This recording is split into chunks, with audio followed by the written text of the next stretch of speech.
Hello അസ്സാം വലൈക്കും. അപ്പോൾ ഞാനിന്ന് മുന്തിരി അച്ചാർ എന്ന വിധമായിട്ടാണ് വന്നിട്ടുള്ളത്. അപ്പോൾ ഞാനിതാ ചട്ടി വെച്ചിട്ട് ഓയിൽ വെച്ചിട്ടുണ്ട്. അതിലേക്ക് ഒരു സ്പൂൺ 2 സ്പൂൺ കടുക് ഇട്ട് കൊടുത്തിട്ടുണ്ട്.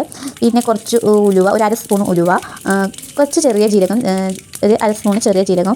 അപ്പോൾ അതൊക്കെ ഒന്ന് പൊട്ടി വരുമ്പോഴത്തേക്ക് ഇഞ്ചി വെളുത്തുള്ളി പേസ്റ്റ് ആക്കി വെച്ചത് ഒരു 2 ടീസ്പൂൺ ഇടുന്നുണ്ട്. നന്നായിട്ടൊന്ന് മിക്സ് ചെയ്തിട്ട് ഒന്ന് മൂപ്പിച്ചെടുക്കാം.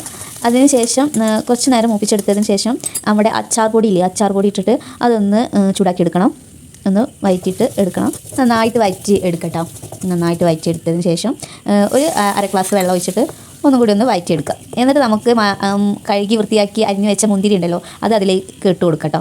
ഇട്ടതിന് ശേഷം നന്നായിട്ട് ഇളക്കി കൊടുക്കുക. നന്നായിട്ട് ഇളക്കിയിട്ട് ഇതിലേക്ക് ഒരു ടീസ്പൂൺ മുളക് പൊടി ചേർത്ത് കൊടുക്കുന്നുണ്ട് കേട്ടോ. ഞാൻ ഒരു ടീസ്പൂൺ മുളക് പൊടിയും പിന്നെ ഒരു ടീസ്പൂൺ ഉപ്പ് ചേർക്കുന്നുണ്ട്. ഉപ്പ് ചേർത്തിട്ടുണ്ടായിരുന്നു നമ്മൾ. അപ്പോൾ ഉപ്പ് ചേർത്ത് കൊടുത്തിട്ടുണ്ട്. ഇനി ഇത് നന്നായിട്ട് ഇളക്കുക. ഇളക്കിയതിന് ശേഷം ഒരു 5 മിനിറ്റ് കഴിഞ്ഞതിന് ശേഷം വിനീഗർ ഒഴിച്ച് കൊടുക്കുക. സുർക്ക ഞാൻ ഒഴിച്ച് കൊടുത്തിട്ടുള്ളത്. അപ്പം ഇനി ഇതൊന്ന് അടച്ച് വെച്ചിട്ട് നന്നായിട്ട് വേവിച്ചെടുക്കണം. വേവിച്ച് കുറച്ച് 5 മിനിറ്റ് കഴിഞ്ഞതിന് ശേഷം ഞാൻ തുറന്ന് നോക്കിയതാണ്. അപ്പോൾ ഒന്നും കൂടി വേവാനുണ്ട്. അപ്പോൾ അത് കുറച്ച് നേരം കൂടി അടച്ച് വെക്കാം.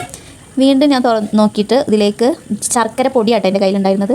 അപ്പോൾ അത് ഞാൻ ഒരു 4-5 സ്പൂണ് ഇട്ട് കൊടുത്തിട്ടുണ്ട് കേട്ടോ. നിങ്ങളുടെ ഐഡിയ പോലെ ചേർത്ത് കൊടുക്കുക. ഞാൻ അത് ഇട്ട് കൊടുത്തിട്ട് മിക്സ് ചെയ്തിട്ട് വീണ്ടും നമുക്ക് അടച്ച് വെച്ചിട്ട് നോക്കാം കേട്ടോ. ഉപ്പൊക്കെ ഞാൻ നോക്കി. അപ്പോൾ ഏകദേശം സെറ്റ് ആയിട്ടുണ്ട്. ഇനി മുന്തിരി ഒന്ന് ഇതിൽ കിടന്നിട്ടൊന്ന് തിളച്ചെടുക്കട്ടെ. തിളക്കുമ്പോഴത്തിന് സെറ്റായിക്കോളും. ഇനി ഏകദേശം എൻ്റെ അച്ചാർ റെഡി ആയിട്ടുണ്ട്.